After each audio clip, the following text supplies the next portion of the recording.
Alright, so we're going to do a little bit of a proof showing that the solutions to the time-independent Schrodinger equation satisfy the time-dependent Schrodinger equation. And it's really not so much a proof in this sense right now. It's more of a derivation, because what we're going to do is we're going to take a general solution to the time-independent Schrodinger equation, plug it into the time-dependent Schrodinger equation, and hopefully, if everything works out according to plan, it should spit out the time-independent Schrodinger equation, and therefore showing that it satisfies the time-dependent Schrodinger equation. So, let's do that. So we're going to assume that the general solution... Oh boy. So we're going to assume that the general solution takes the form of the sum of all states. This is a complex constant. This is going to be our spatial component. And then I'm going to write out my full time component.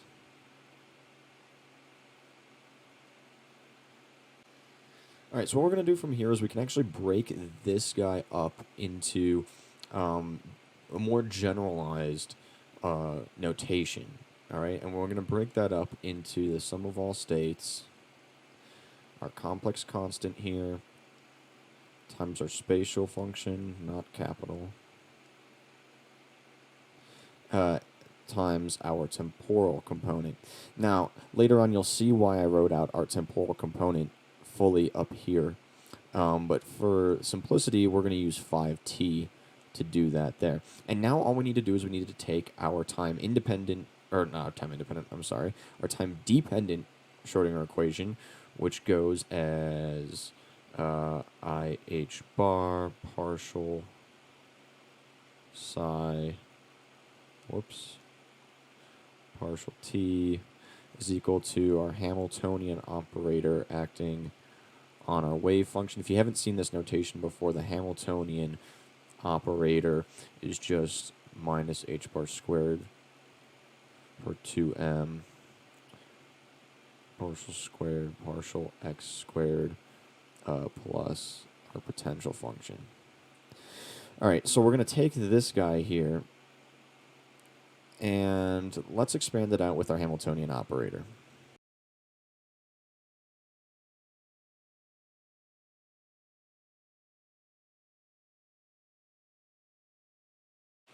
Okay, so we have our usual time-dependent Schrodinger equation here, and what we're going to do now is we're going to use this guy right here and break up our wave function into the components that we see right over here. Okay, so let's do that. And when we do that, we're going to get a minus IH bar partial phi partial t psi, and that's just a lowercase psi. We're going to denote that with, just to make sure that we have that there. And again, we know that we're going to ignore our complex constant right now for the time being because we effectively have one. But when it comes to this partial derivative, again, it's a partial derivative, so our spatial function is not going to be accepted when we do, or not accepted, but it's not going to be affected when we do separation of variables. So now let's go to the other side. And now we're going to get a partial squared psi, partial x squared phi, and we're going to keep that there, plus v psi phi. Okay. So now we have everything split up into the different components, and you can see that we have some time components here on both sides of the equation, and we have some spatial components here on both sides of the equation. Let's move all of our time-dependent components to this left side here. Now let's move all our spatial components to this right side here. And when we do that algebraically, we get the following.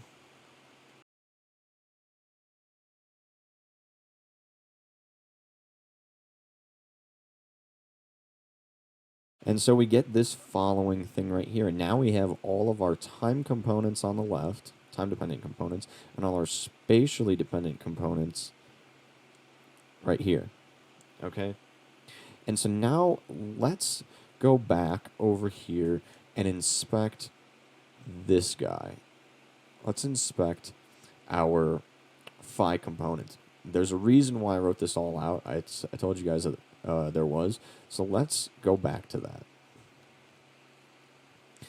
So let's look at phi of t. That was a really bad phi. Jeez.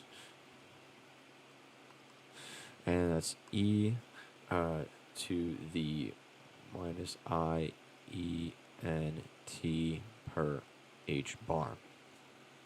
Now, one of the things that we can do here is now that we have everything separated, we want to try and find something that we can substitute in for this partial phi partial t.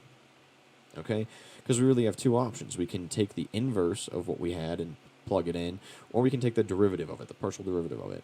And I think that usually taking the partial derivative of something is usually pretty helpful. So we're going to take the partial derivative of it.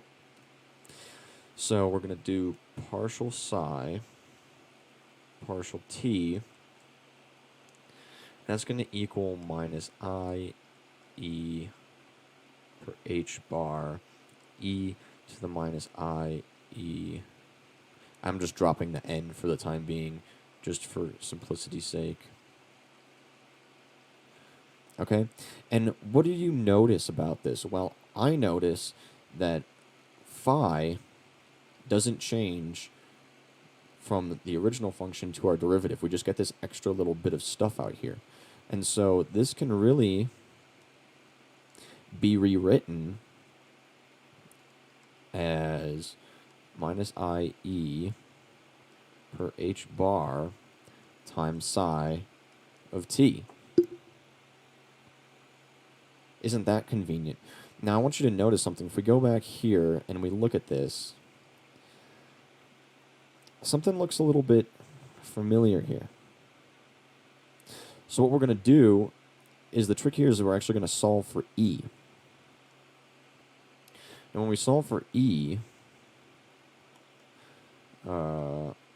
we end up getting that our energy is equal to minus I h bar inverse psi partial t. Now we can take this result here and let's look back at over here at this guy right over here. Doesn't that look eerily familiar?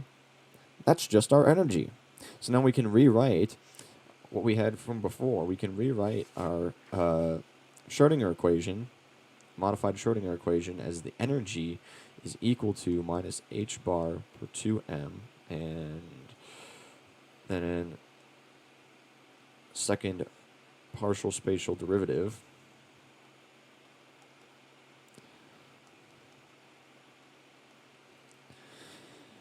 okay, and now all we need to do to get our time independent Schrodinger equation is just multiply this psi over. So let's multiply that psi over. So we're going to get e psi of x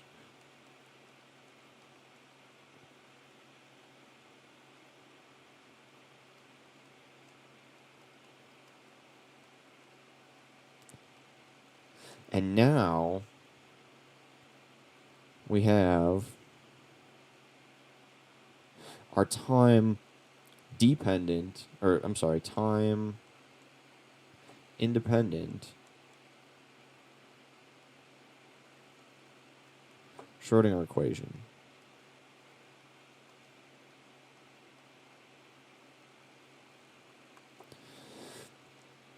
And so you might be asking yourself, well, how is this a proof? All we did is just derive the time independent Schrodinger equation by assuming the solution to the time independent Schrodinger equation and plugging it into the time dependent Schrodinger equation. But we assumed that this is a solution that satisfies the time independent Schrodinger equation. Okay? We didn't know yet that it satisfied the time dependent Schrodinger equation. We were trying to test that. So we plugged it in to our time-dependent Schrodinger equation, went through all this stuff, and it spit back out the time-independent Schrodinger equation, thus showing that with this general solution, we can move between time-independent and time-dependent pretty easily.